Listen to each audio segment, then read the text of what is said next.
Homologous chromosome आणि non homologous chromosome. Homologous chromosome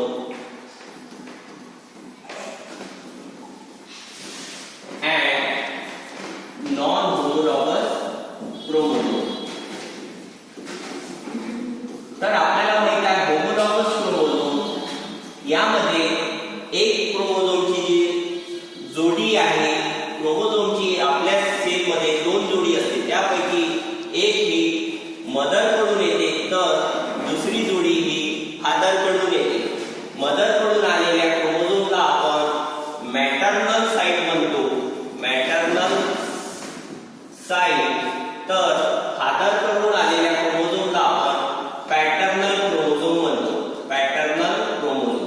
तर यामध्ये क्रोमोझोमची जी लेंथ आहे ती सारखी असते, त्याचबरोबर